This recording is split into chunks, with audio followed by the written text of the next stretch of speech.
Bom dia a todos, bom dia a todas. Hoje nós damos início ao ciclo de debates e estudos sobre desenvolvimento e socialismo, centenário de Florestan Fernandes e Celso Furtado, uma atividade organizada pela Escola Latino-Americana de História e Política. A programação completa do ciclo é a seguinte: no dia 26 de julho, domingo próximo, das 17 às 19 horas, PT, Desenvolvimento e Socialismo, com a participação de Breno Altman, jornalista e editor do Ópera Mundi, Natália Bonavides, advogada e deputada federal do PT do Rio Grande do Norte, Nilma Gomes, professora emérita da Universidade Federal de Minas Gerais e ministra das Mulheres, Igualdade Racial e Direitos Humanos no governo da presidenta Dilma Rousseff.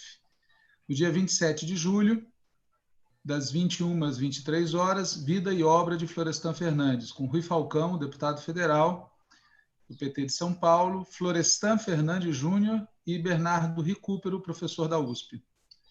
No dia 28 de julho, terça-feira, Vida e Obra de Celso Furtado, com Fernanda Cardoso, professora da Universidade Federal do ABC, e Gilberto Bercovitch, professor da Faculdade de Direito da USP. No dia 29 de julho, Reforma, Revolução, Democracia e Política, com José Genuíno e José Dirceu, ambos ex-presidentes nacionais do PT, André Sinja, professor da Universidade de São Paulo. No dia 30 de julho, Planejamento, Mercado, Propriedade, Produção e Finanças, com a participação de José Sérgio Gabrielli, ex-presidente da Petrobras e professor da UFBA, Esther Duvec, professora de Economia da UFRJ, Esther Bermegui, professora de Economia da Universidade Federal do Pará.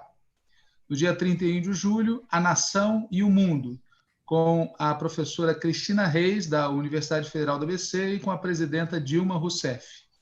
No dia 1º de agosto, Igualdade, Bem-Estar, Classe, Raça, Gênero e Geração, com a professora Regimeire Maciel, da Universidade Federal do ABC, com a professora aposentada da UFRJ e pesquisadora do Laboratório de Políticas Públicas da UERJ, Laura Tavares. No dia 2 de agosto, Crise Sistêmica Capitalista, Alternativa Sistêmica Socialista, com a participação de Walter Pomar, esse que vos fala, e Tarso Genro, ministro da Justiça do governo Lula e também ex-presidente do PT.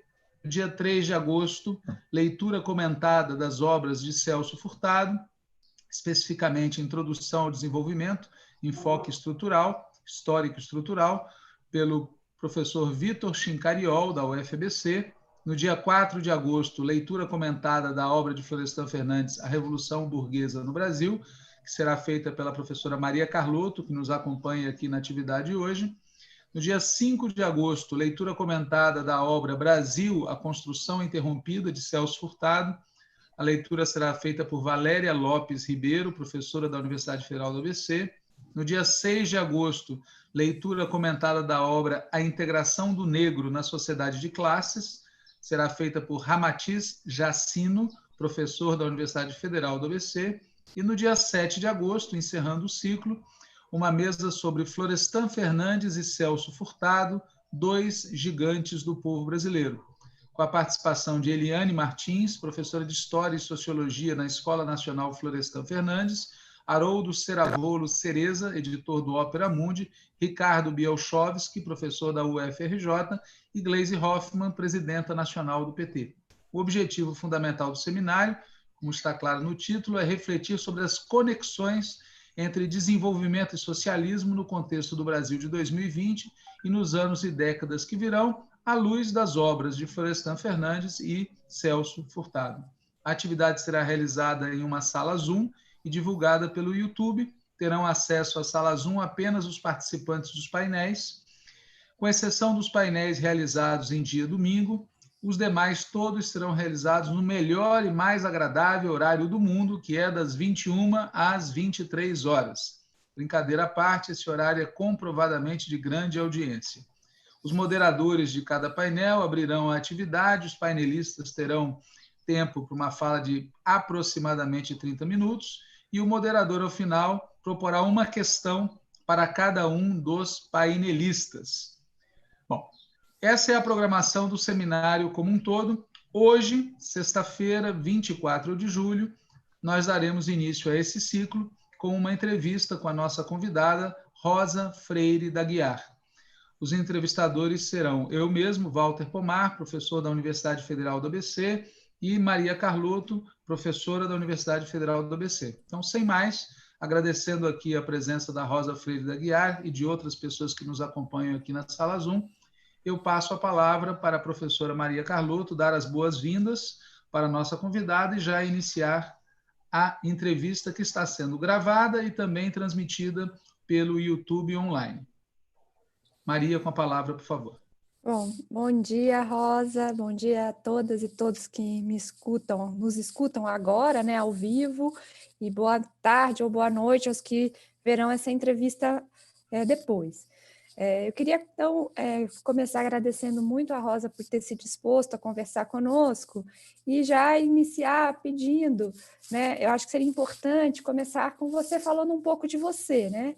Então, quem é Rosa Freire de Aguiar?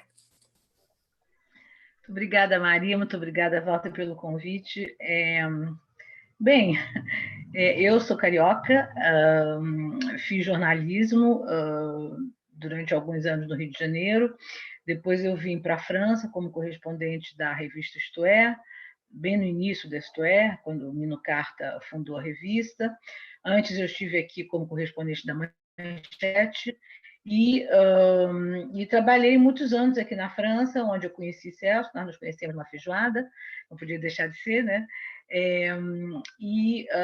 Eu trabalhei aqui muitos anos como correspondente para esses meios de comunicação, e depois, quando o Celso foi ser ministro da Cultura, em 86, aí ficou complicado continuar com o jornal, né? Porque eu até tive convites muito tentadores quando eu cheguei em Brasília, mas aí era complicado, porque embora nós fôssemos muito, enfim, novatos em Brasília, eu morava anos na França, Celso também, nós começamos a ter contato com algumas pessoas, evidentemente com a alta cúpula do governo, e necessariamente você acabava sabendo de coisas, enfim, de propostas, de comentários e tal, que eu, evidentemente, não poderia contar no dia seguinte no jornal, porque aí eu estava sendo, digamos, desrespeitando um certo dever de reserva que me cabia cumprir, e, ao mesmo tempo, se eu também não contasse, eu seria mais jornalista, né? Então, ia ser uma coisa meio complicada.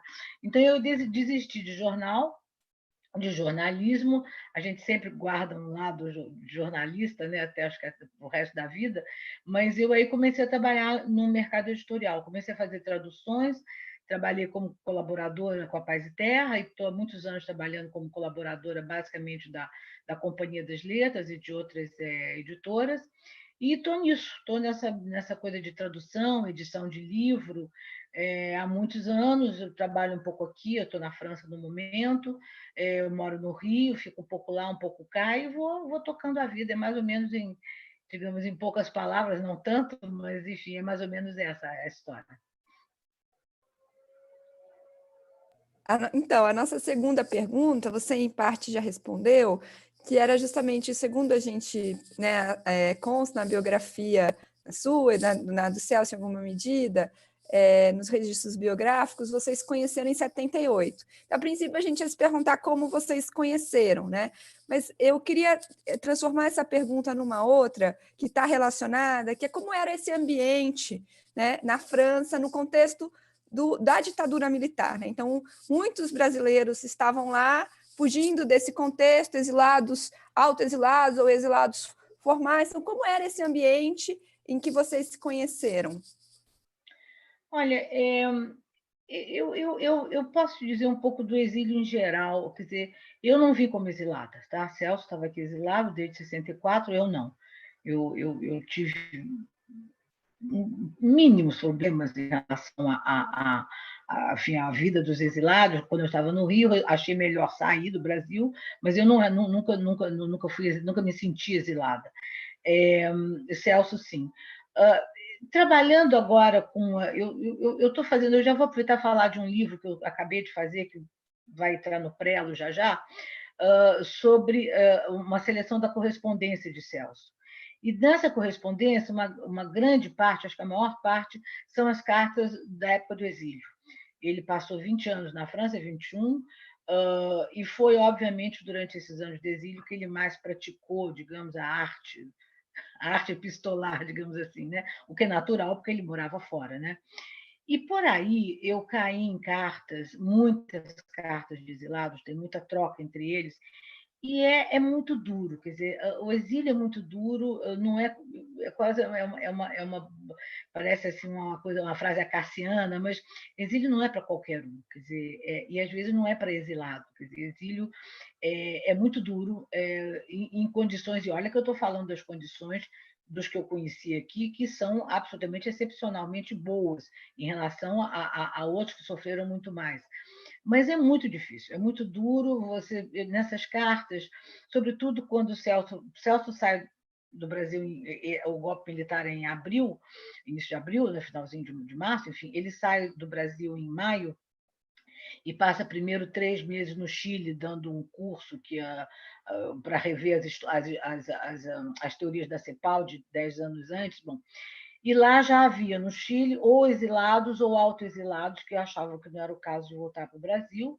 E depois Celso vem para cá e passa o primeiro ano nos Estados Unidos, vem para cá, e há uma correspondência muito grande entre esses exilados. Há, por exemplo, a carta de um grande filósofo brasileiro, do ISEB, que teve, no momento do golpe, ele teve que pedir asilo à embaixada da Iugoslávia, da então Iugoslávia, no Rio de Janeiro, e vai para Belgrado. Bom, ele tem uma carta dele para o Celso que realmente é pungente, viu? Porque ele diz, olha, eu estou aqui, quer dizer, o Marechal Tito está me dando todas as condições de ter uma vida correta, decente, estou no maior hotel, no melhor hotel de Belgrado, tenho alimentação paga, enfim, estou em condições corretas, digamos. Mas vou fazer o quê? Aí ele diz, inclusive, ele fala dele, dizendo que ele fala perfeitamente, entende, escreve em francês, em inglês, em espanhol, em alemão, mas e você não vou mais, essa altura da vida, aprender servo ou croata, não é o caso para começar a dar aula aqui. Então, o que fazia? Quer dizer, é uma situação dessas, que é claro que ele tinha um lado bom nessa situação, que ele estava, digamos, as despesas pagas e tal, mas era, quer dizer, fazer o que da vida quando você tem 50 anos, 55 anos? Celso veio um pouco mais moço. Mas mesmo assim, quer dizer, você tem que se reciclar, você tem que começar um outro ofício.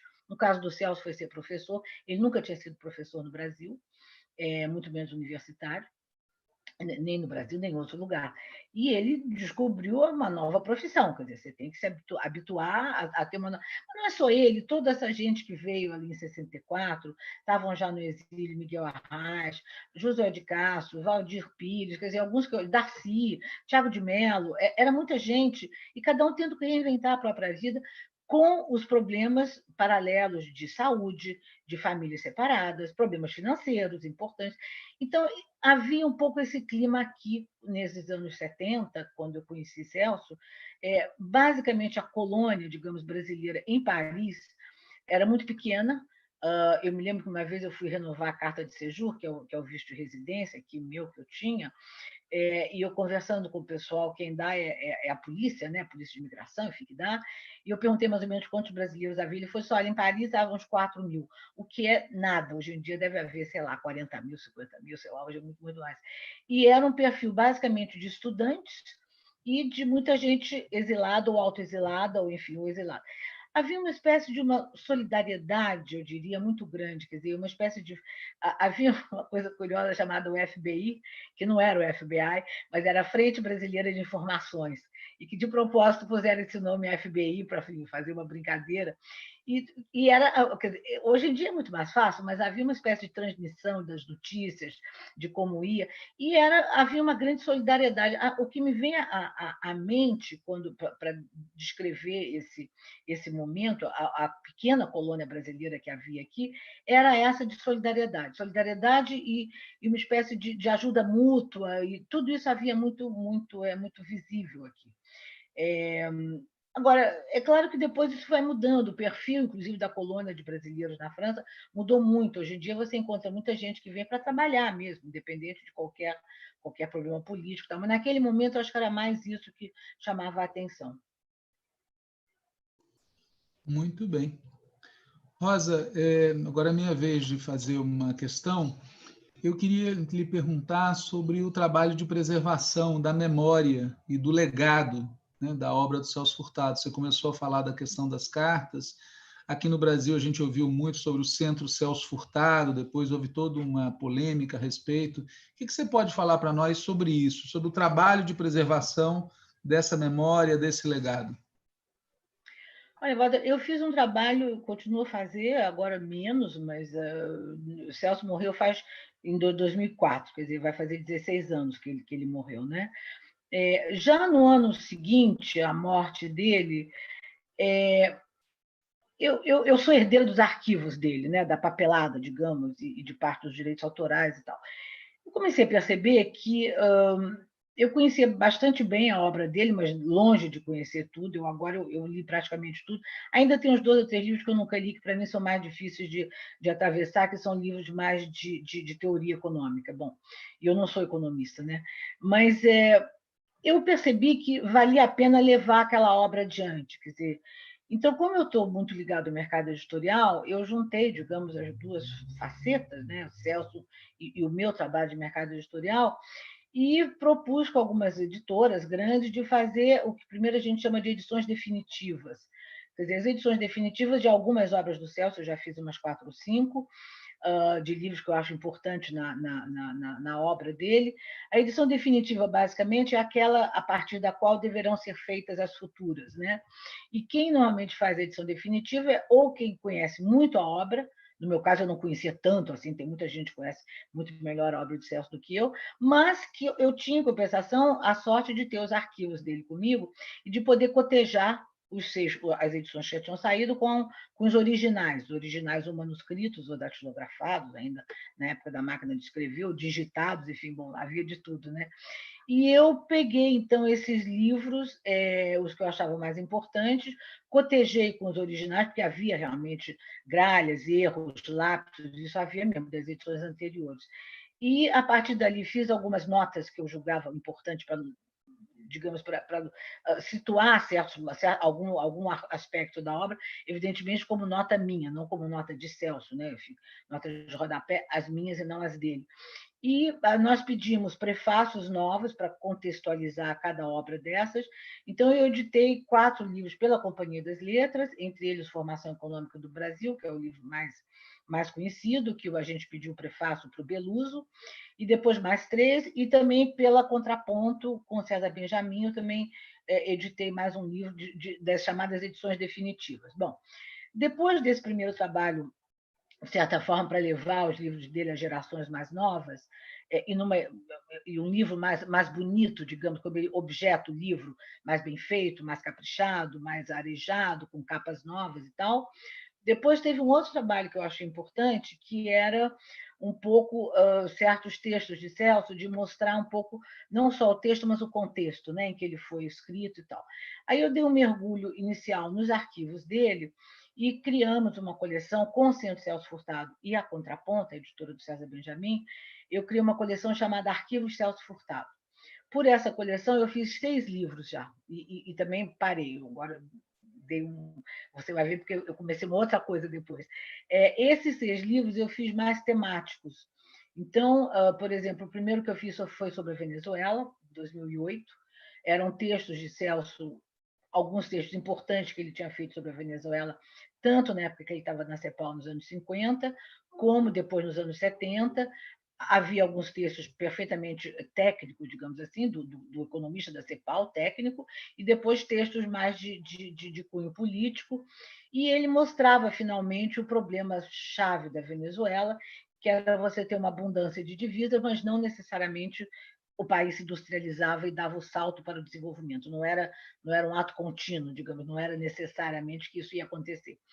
Era, no fundo, o que depois chamou de doença holandesa, era um pouco uma primeira noção da coisa da doença holandesa, e o livro, por coincidência, sai no Brasil na época do pré-sal, que está começando a falar do pré-sal, onde houve também esse debate sobre o perigo por conta do pré-sal, o Brasil começar a se desindustrializar. Então, o livro foi bem recebido, e aí eu me animei e fiz mais 5 outros. Eu fiz um com os cursos do Celso que ele dava na França de Economia do Desenvolvimento, Fiz sobre a Sudene, quando fez 50 anos a Sudene, que ele idealizou e criou. Fiz um sobre o Plano Trienal, reeditando o Plano Trienal e toda aquela fase dele como ministro do Planejamento, que ele criou o Ministério do Planejamento, ele foi o primeiro ministro do Planejamento do Brasil.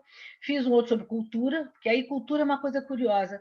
Depois que Celso morreu, eu comecei a receber muito pedido, muita sugestão de saber primeiro o que ele tinha escrito sobre cultura na época que ele foi ministro da Cultura. Mas, na verdade, a reflexão de Celso sobre cultura já vinha de antes e continuou depois. Quer dizer, há muitos anos, Celso pensava a dimensão cultural do desenvolvimento, começou por aí, e ele foi aprofundando muito essa reflexão de cultura. Então, eu juntei num livro chamado Ensaio sobre a Cultura todos esses, digamos, esses textos dele sobre cultura. E fiz um último chamado Anos de Formação, em que eu recupero, digamos, o Celso jovem, desde que ele tinha 18 anos até ele ter 28, que é quando ele acaba a tese de doutoramento. Ele foi. Aí tem muita curiosidade, porque ele foi para o Rio aos 19 anos para fazer direito, mas ele trabalhou, como todo jovem, enfim, um pouco intelectualizado na época, nordestino, ele trabalhou em jornais no Rio de Janeiro. Então, eu consegui recuperar todas as reportagens dele dessa época e juntei. Depois, ele foi para a guerra, aí também juntei uma parte dos diários de guerra. Enfim, toda essa parte, de fato, anos de formação, antes dele ser o economista da CEPAL, né? Bem, depois dessa, se eu posso continuar mais um pouquinho, depois dessa série dos arquivos Celso Furtado, eu me voltei um pouco para duas coletâneas, eu fiz duas coletâneas, uma quando a Formação Econômica do Brasil fez 50 anos, em 2009, e em 2013 eu fiz um livro que me deu muito prazer fazer, foi muito prazeroso, chamado Essencial Celso Furtado, que saiu pela Penguin Companhia das Letras, em que eu pude fazer o que eu acho que é o caso de Celso, ver Celso muito mais além do que economista. Quer dizer, eu acho que Celso, além do economista, ele foi um pensador. Ele refletiu sobre vários outros assuntos que ultrapassaram a economia, ou, digamos, que iam para e passo com a economia, mas a moldura sempre foi muito maior do que a economia. Então, eu reuni nesse livro, o pensamento econômico, textos do pensamento econômico, que obviamente são a peça de resistência, digamos assim, mas também vários textos dele de pensamento político, sobre capitalismo, sobre Brasil, globalização, Nordeste, federalismo, enfim. Depois eu fiz um outro eixo chamado Cultura e Ciência, em que pego alguns artigos dele sobre cultura e também reflexões que ele fez sobre o papel dos cientistas e a ciência e tal. E, finalmente, um último eixo de trajetórias, que aí, de fato, são textos dele autobiográficos, ou em termos de biografia, ou em termos de biografia das ideias, como é que ele chegou a cada ideia. Bem, e depois disso eu dei uma outra parada e, finalmente, fiz agora os diários. Os diários são esses dois projetos em torno do centenário. Ano passado eu fiz os diários e agora estou com esse livro pronto no prelo das cartas, que, tendo em vista a crise sanitária enfim, e a economia um pouco parada, a gente resolveu com a editora deixar para lançar no início do ano que vem. Então, é esse o trabalho básico de resgate editorial que eu fiz. E, finalmente, a biblioteca, né? A gente organizou toda a biblioteca do Celso. Eu reuni os livros um pouco, os que estavam em Paris, os que estavam no Rio, tinha um apartamentinho da Norte da Boa Vista, uni tudo, a gente levou para o Centro Celso Furtado e a biblioteca ficou toda organizada, disponível, com acesso público, no Centro do Celso Furtado. Mas agora, ano passado, eu fiz uma doação de todos os arquivos, digamos, os documentos, que a gente chama papelada de Celso, para o IEB, o Instituto de Estudos Brasileiros da USP, e a biblioteca também. Então, agora tudo isso está no IEB. Rapaz, que sorte ele teve, que sorte nós temos de que Pois você não é? existe. Muito legal esse trabalho. Deixa eu lhe perguntar, você falou do IEB, falou do Centro Celso Furtado, a parte, digamos assim, as instituições brasileiras que estão cuidando, que contribuem para esse esforço de preservar a memória e o legado do Celso, o que você fala delas?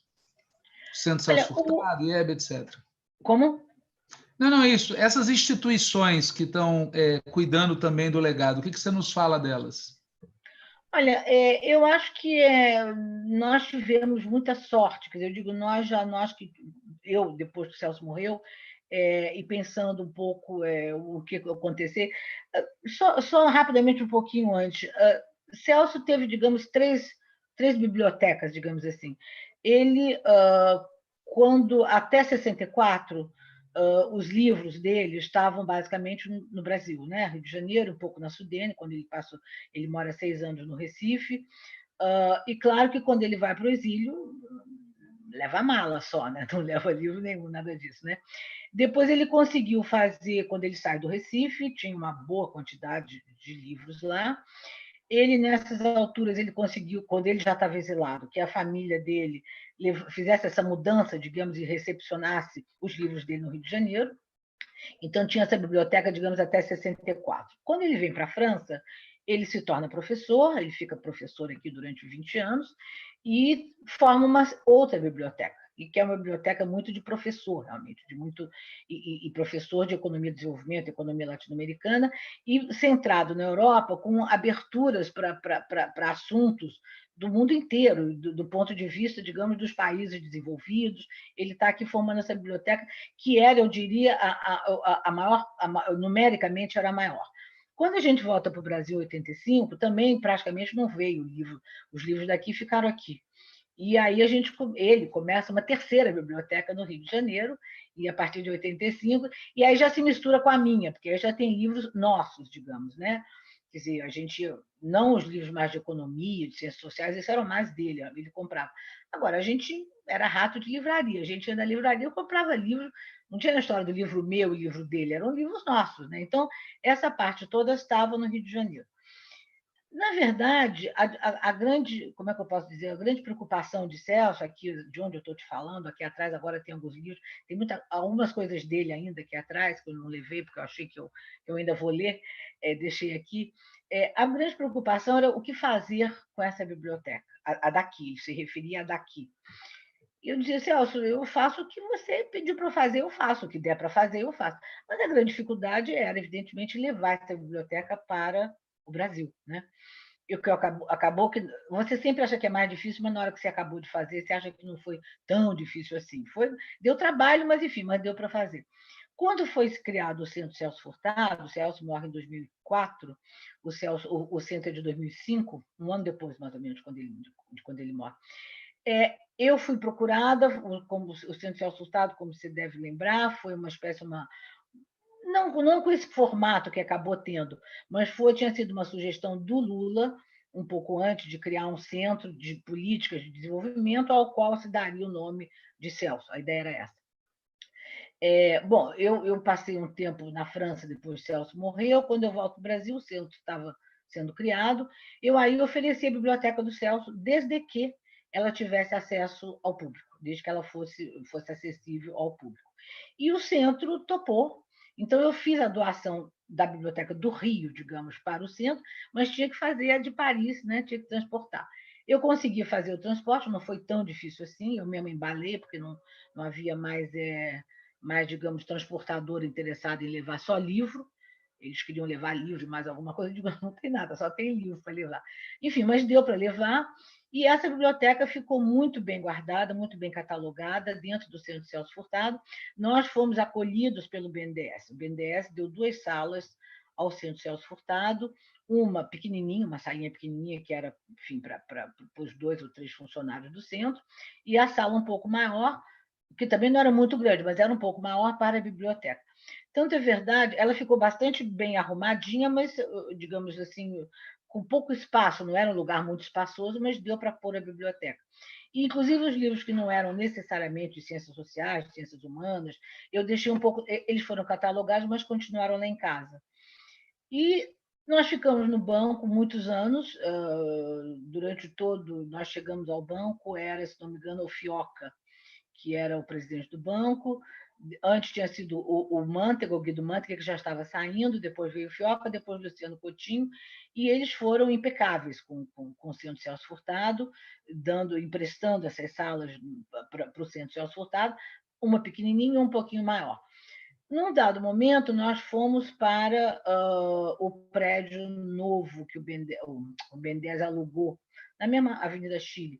Nós fomos para lá, houve essa mudança já da biblioteca, e quando veio o governo Temer, a Maria Silvia foi, enfim, escolhida para ser presidente do banco, e ela, então, resolveu entregar, digamos, as salas alugadas, que eram alguns andares, eu acho, nesse prédio novo, e colocar todos esses funcionários de novo no prédio antigo do BNDES. Nós não éramos funcionários do banco, ninguém era funcionário do banco. Quer dizer, nós, diretores, obviamente, trabalho benévolo, mas o centro tinha um secretário executivo, que era um português muito amigo meu, muito competente, o Pedro de Souza, e tinha mais 2 pessoas, a bibliotecária, uma secretária e um subcoordenador executivo, que está lá até hoje, que é o Glauber Carvalho. Então, ninguém era funcionário do banco. Então, eles foram muito corretos, aliás, eles disseram que nós íamos sair, mas que nós não tínhamos prazo, nós podíamos ficar, porque também não é fácil de transportar uma biblioteca de 12, 14 mil volumes por aí. Nessas alturas entra o presidente do centro, era o Saturnino Braga, que tinha muito boas relações com o Clube de Engenharia, que era presidido pelo Pedro Celestino, e novamente nós tivemos outra sorte, digamos, de ter um espaço no prédio do Clube de Engenharia no Rio de Janeiro. Então nós fomos para lá, o centro está lá até hoje, e quer dizer, por essa parte, eu não tenho queixa nenhuma. Pelo contrário, eu acho que o Centro Celso Furtado sempre fez esse trabalho de catalogação dos livros e deu acesso público à biblioteca, que era o que me interessava. Agora, num dado momento, foi ano passado, eu comecei a pensar muito na papelada do Celso. O que eu faria com essa papelada? Para pôr essa papelada no Centro Celso Furtado, seria, no mínimo, onerar a folha de pagamento, porque eu precisaria ter, além da bibliotecária, uma documentalista. Uma, pelo menos. Então, eu achei que não era muito o caso, porque o centro já estava, digamos, numa situação difícil financeiramente, então não era o caso. Conversa daqui, conversa da acolá, tive essa conversa com o pessoal do IEB e eles se prontificaram e gostaram muito da doação, então eu resolvi doar a papelada primeiro para lá, e aí conversei com o Saturnino e nós chegamos à conclusão que era mais, digamos, era mais útil e mais interessante para todos, quer dizer, tanto para mim, guardiã dessa biblioteca, como para o Centro Celso Furtado, era mais interessante o centro, digamos, ficar sem a guarda da biblioteca, porque estava numa situação difícil. A situação do centro continua difícil, não é uma situação fácil, mas é ir levando, quer dizer, a gente está no momento com esse abrigo, nós estamos abrigados no Clube de Engenharia, então vamos ver até quando vai dar para continuar o centro, enfim, agora já sem o ônus da biblioteca, da conservação da biblioteca, e eu acredito que o IEB, eu acho que o Celso está, embora ele nunca tenha sido professor da USP, ao contrário de muita gente que tem os arquivos no IEB e nunca tenha tido especificamente uma ligação específica com a USP, mas eu acho que eles têm ali uma memória brasileira muito importante, talvez seja das mais importantes das instituições de guarda de arquivos, seja do IEB. E Celso está ali dialogando com, enfim, tem Milton Santos, tem uma parte de Getúlio Cândido, tem Caio Prado, quer dizer, tem ali um diálogo entre eles, que eles devem conversar ali em algum lugar, entendeu? Agora, é verdade que eu dei essa doação de novembro, eu fiz em novembro, e, obviamente, depois vieram as férias da faculdade e veio a epidemia, né? Então, está tudo um pouco parado, mas o plano, quer dizer, daqui a pouco começar a catalogar todo o material. Rosa, agora volta aqui para mim, no bate-bola. Eu queria voltar um pouco no tempo, porque o Celso foi uma figura central na tentativa de planejar o desenvolvimento brasileiro no pré-64, especialmente com o trabalho da CEPAL e talvez mais especialmente ainda com a liderança que ele teve no plano trienal, que você já mencionou, né, no governo João Goulart. Com o golpe, né, o Celso assistiu à construção interrompida, né, como ele mesmo disse, desse trabalho, né, dessa tentativa. Ou seja, um período de reversão de políticas e expectativas muito semelhante ao que a gente vive hoje, né, no Brasil. Depois, o Celso viveu de maneira muito ativa o período posterior à ditadura, com a redemocratização, né, enfim, o que veio aí nos anos 90 e em parte dos anos 2000. Retrospectivamente, né, como, na sua opinião, Celso foi retrabalhando as suas ideias e expectativas em relação à construção do Brasil? Essa sua pergunta cobre uma vida inteira, né? Acho que tem várias etapas aí, quer dizer, digamos, voltando um pouco para trás, como você fez, o Celso como, digamos, funcionário da CEPAL, né? Como economista da CEPAL por quase 10 anos, ali era um momento, ele não parou de pensar o Brasil o tempo todo, inclusive na própria CEPAL, acho que sobretudo, não, talvez sobretudo não, mas inclusive. Mas ali se tratava mais de um projeto digamos, de desenvolvimento da América Latina como um todo, né? E numa época que vinha poucos anos depois do final da guerra, quer dizer, era um momento de reconstrução na Europa, né? E na Ásia, enfim, e um momento de construção, digamos, ainda em muitos países latino-americanos, como o Brasil. O Brasil já tinha tido toda a fase de industrialização, mas era muito problema acumulado, muito obstáculo para ser enfrentado e ser resolvido, enfim. Então, ali, eu acho que Celso pensou o Brasil, mas dentro da América Latina, quer dizer, havia um projeto maior de América Latina e que era o projeto, basicamente, de desenvolvimento econômico. É curiosa essa coisa da adjetivação da palavra desenvolvimento. Você vê nas obras de Celso, nos textos de Celso dessa época, ele falava sempre, ele, acho que todo mundo, desenvolvimento econômico. Tinha sempre o econômico ao lado, né, qualificando o desenvolvimento, né? E eu acho que era isso mesmo, quer dizer, o desenvolvimento nesse momento era econômico, sim, que era um pouco a ideia do progresso, digamos, né? Era você fazer o desenvolvimento econômico. Depois, quando o Celso vem para o Brasil, em 58, depois de 10 anos praticamente na CEPAL, 9, 10 anos por aí já é outra etapa da vida dele. Ele, digamos, até então ele tinha mais teorizado, ele aí pega essa teoria toda e ele vai aplicar na prática, que vai ser no Nordeste, né? Ele, a pedido de Juscelino Kubitschek, ele idealiza, ele faz um diagnóstico para o Nordeste, um projeto que o nome é Projeto de Desenvolvimento Econômico, ainda tem o econômico, né? no nome do projeto, digamos assim, né? Que ficou conhecido como relatório do GTDN.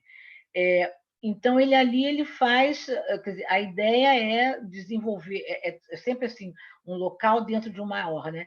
É dar, digamos, um maior desenvolvimento ao Nordeste, mas dentro do Brasil. Quer dizer, não é o Nordeste tratado isoladamente, mas dentro do Brasil.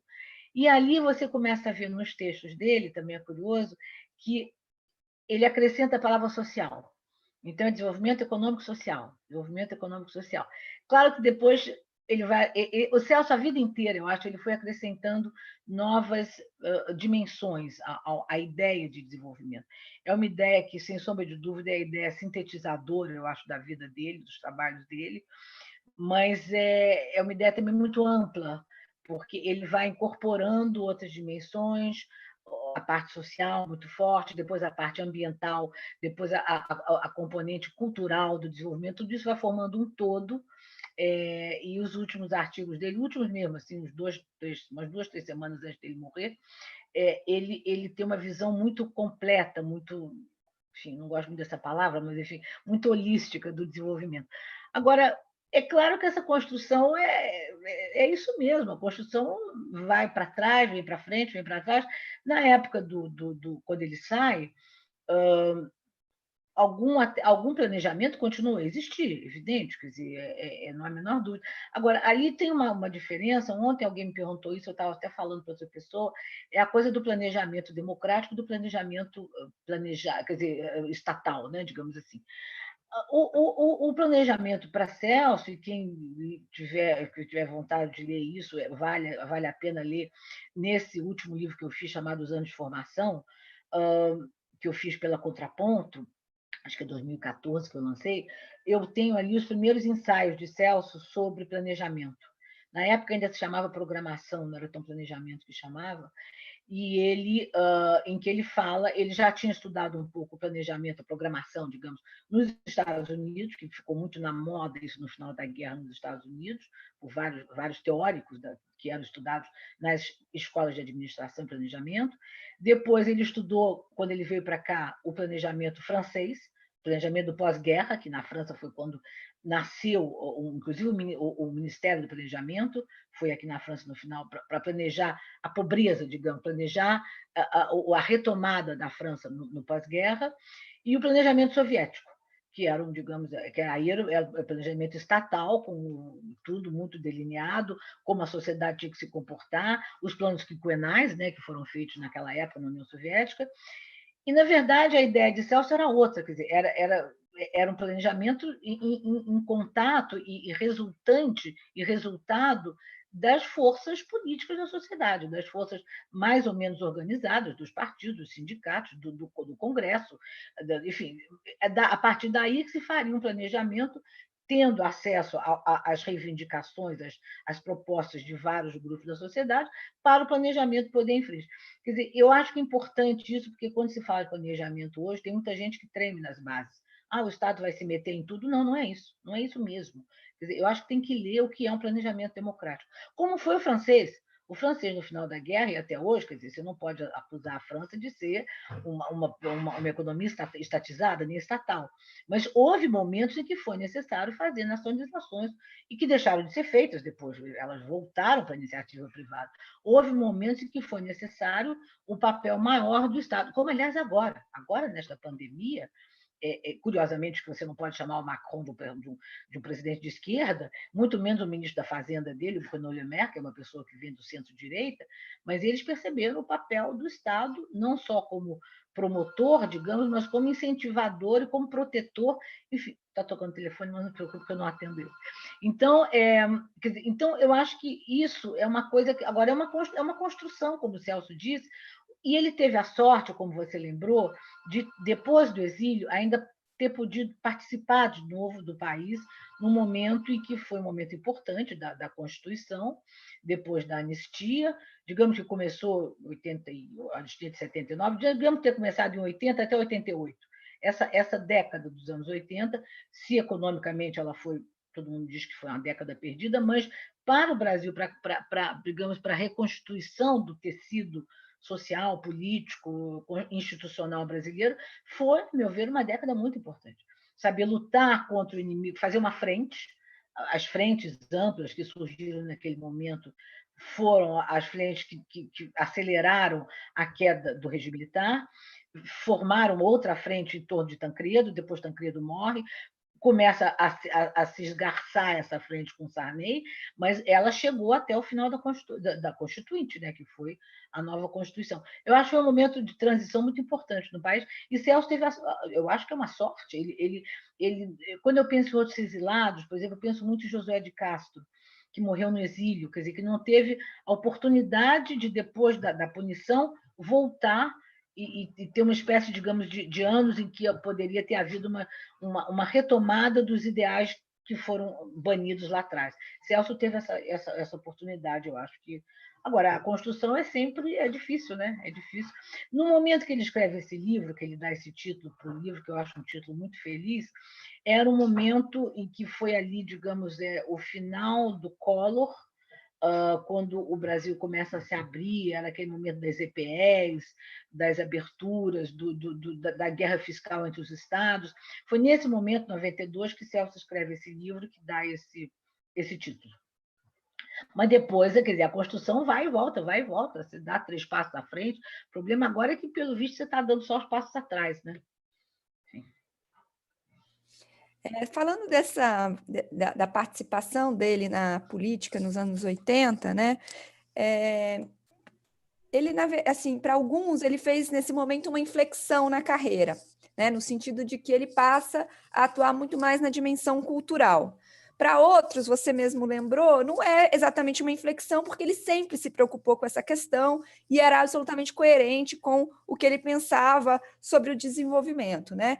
Mas, em todo caso, ele passa, você já comentou um pouco isso, ele vai complexificando a noção de desenvolvimento e vai incorporando dimensões. E, particularmente, a dimensão cultural ganha uma importância muito grande, né?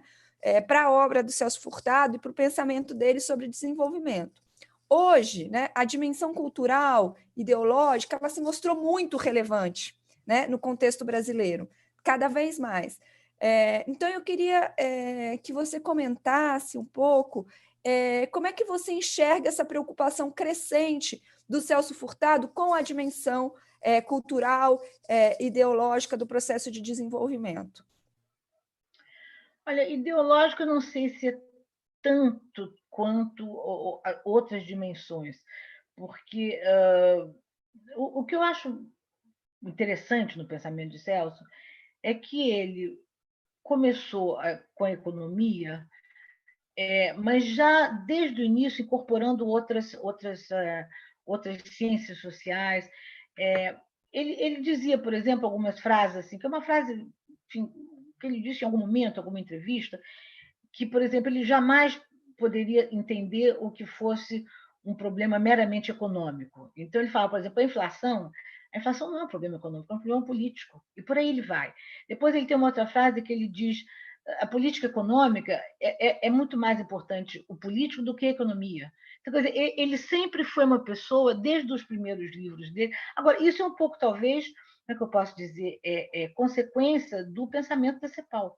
Quer dizer, o pensamento da CEPAL, o estruturalismo, eu não sou nem de longe um especialista nisso, mas uma das características é que ele incorpora a análise histórica, né? Quer dizer, você entende a economia a partir da história, e você leva para o estudo da economia digamos, os instrumentos da história. O livro de Celso, o primeiro dele, o Formação Econômica, o livro mais conhecido dele, enfim, Formação Econômica no Brasil, nada mais é do que tentar entender a formação econômica a partir da história.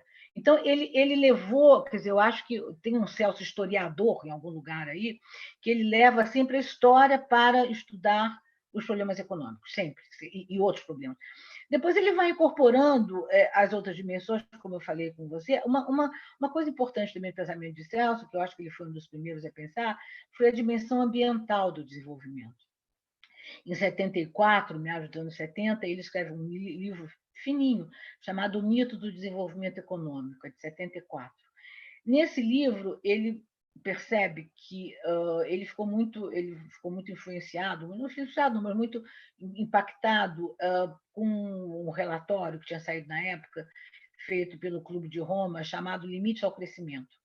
Esse relatório mostrava, grosso modo, que para você, se você levasse aos países, ao mundo inteiro, os padrões de desenvolvimento dos países industrializados, não haveria mundo que chegasse, não haveria recurso natural o suficiente. E eles fazem, inclusive, um cálculo matemático, enfim, exercício matemático, a meu ver, mais do que outra coisa, que a gente precisaria de 7 planetas para dar conta dos recursos necessários. Era basicamente uma questão também dos transportes, né? Quer dizer, eles fazem um cálculo também, lembro, eu li um pouco por alto isso, li mais através do artigo de Celso. Eles fazem um cálculo que, se você desse, por exemplo, que a China tivesse na época 500 milhões de pessoas, 500 milhões de habitantes, digamos que você colocasse mais 100 ou 200 milhões dirigindo, não havia petróleo suficiente de combustível para essa quantidade de carro. Então, daí vinha a ideia de que talvez o desenvolvimento naqueles padrões para o mundo inteiro talvez fosse um mito. Claro que é uma espécie de uma figura de retórica que Celso usa, porque nem por isso ele deixou de acreditar no desenvolvimento. Mas ele incorpora, como é que eu posso falar? Ele incorpora o custo ecológico, qual é o custo ecológico do desenvolvimento? O que se deve levar em conta na hora de qualquer projeto de desenvolvimento em matéria de custo ecológico, de custo ambiental. Isso, na época, não foi talvez nem muito visto, mas está tudo lá, quer dizer, isso é de meados dos anos 70. Tem gente que estuda Celso e que percebe realmente que ele foi um dos pioneiros dessa incorporação do custo, que depois ficou tão evidente, né, tão óbvio hoje em dia. Qualquer mínimo projeto que você tem que levar em conta o custo ecológico, enfim, ver como fazer para não piorar a ecologia local, né?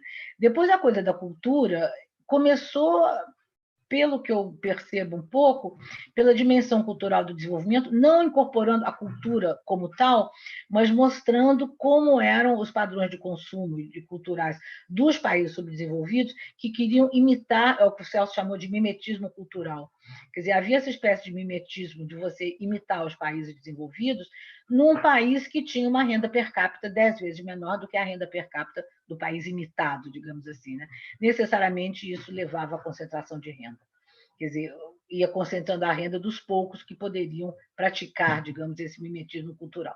Foi por aí que entrou, digamos, o lado cultural, na noção dele de desenvolvimento. E daí ele foi desenvolvendo, e tem também uma coisa curiosa, quando ele vai para o Ministério da Cultura, em 86, os artigos um pouco antes, ele se torna ministro em 86. 85, 84, ele tem alguns artigos importantes sobre a cultura, num livro que ele publica em 84, chamado Cultura e Desenvolvimento em Época de Crise. Ali ele já mostra como qualquer projeto de desenvolvimento tem que levar em conta a dimensão cultural. Mas quando ele sai do Ministério da Cultura, quer dizer, que ele andou em contato 24 horas por dia com a cultura muito mais a brasileira, digamos, ele sai com uma outra visão em que ele diz a cultura é a síntese de qualquer projeto de desenvolvimento. Quer dizer, a cultura deixa de ser um elemento para ser o todo. Quer dizer, você vê que está muito imbricada a ideia de cultura na reflexão de Celso. E aí, não é que houve inflexão na carreira, digamos, é que ele foi se tornando, a meu ver, uma pessoa mais com perfil de pensador, porque foi incorporando outras dimensões à reflexão, e ele é isso, quer dizer, ele vai muito mais além da economia. Quer dizer, eu acho que o caso de Celso é um caso bastante pouco frequente, quer dizer, porque ele, de fato, ele foi muito além da economia, né? E talvez fosse o talento dele, fosse para isso mesmo, para abarcar. Ele tinha esse talento muito grande de ter uma visão global de qualquer situação, qualquer uma. Eu me lembro uma vez a gente na China, a primeira vez que nós fomos à China, era ainda a China de Mao, né? Era o finalzinho de Mao. Mao já tinha morrido, mas estava sendo julgada a viúva de Mao, né? Foi naquele momento. E eu me lembro que, Celso, a gente chegou à China e tal, todo mundo ainda de túnica mal, né? Assim, a China inteira azul marinho ou de roupa preta, né? E nós chegamos, acho que foi Pequim, e Celso disse, vamos comprar uma Gillette. Eu digo, Gillette? Aí ele falou assim, Gillette e tal. Eu digo, por que você quer uma Gillette? Aí eu achei que era para fazer barba. Ele falou, não é o barbeador, é a Gillette, aquela, antigamente, assim, aquela lâmina, assim, que tinha aqueles furinhos no meio. O gira e mexe, a gente achou a Gillette. E aí Celso pega a Gillette, o que ele vai fazer com a Gillette, era para julgar o nível da siderurgia chinesa, a partir da Gillette. Isso é coisa de. E ele considerou, fez várias considerações, eu já não lembro mais quais, mas ele fez várias considerações sobre, a partir de uma Gillette, você consegue saber do corte da Gillette, da flexibilidade da Gillette, enfim, me pergunte mais esses detalhes que eu não lembro, mas ele sempre teve essa coisa de longe, entendeu? Na reflexão, no interesse, enfim, era uma mente muito curiosa, eu acho muito focada em certos assuntos, mas sempre ele conseguia fazer sínteses, eu acho magistrais de tudo, do Nordeste, quando ele fez o trabalho do GTDN, ele tinha esse é um dom, quer dizer, ele tinha o dom da síntese, eu acho. Ganhei o dia hoje com essa história da é? Gillette. Ganhei o dia com essa história da Gillette. Então, a gente está terminando a entrevista. Eu queria lhe fazer duas perguntas em uma só, né? Que você falasse um pouco da comemoração do centenário, como é que você está vendo, né? Você já falou das iniciativas editoriais, mas eu queria te pedir uma visão um pouco mais genérica. Se nesse centenário Celso Furtado está merecendo a atenção que você acha devida. E algo mais que você queira dizer aqui para encerrar a nossa entrevista contigo, que pelo menos para mim, acho que para a Maria também, pelo rosto dela, está muito divertido e muito interessante. Olha, eu estou sempre muito surpresa e agradavelmente surpresa com as manifestações que tem havido em torno do centenário de Celso. É evidente que havia vários projetos acadêmicos, né? Eu tinha conversado com vários amigos e vários sócios do Centro Celso Furtado para a gente fazer seminários grandes em São Paulo, tanto na Unicamp como na USP, na PUC também, no Rio de Janeiro, na UERJ como na UFRJ, mas nós fomos atropelados, não só o centenário de Celso, que seria quase, eu diria, o de menos, mas todos nós fomos atropelados pela pandemia, né?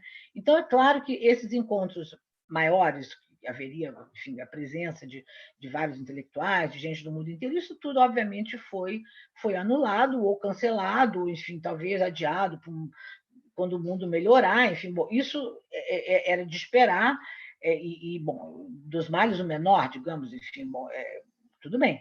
Mas, por outro lado, a quantidade de encontros como esse que a gente está fazendo aqui, eu tenho participado de vários, é um fascínio, eu acho, entendeu? Hoje eu estou aqui com vocês, ontem eu estava conversando com o pessoal da Secretaria de Ciência e Tecnologia do Ceará, hoje, mais tarde, eu vou ter outra com o pessoal do Rio Grande do Sul.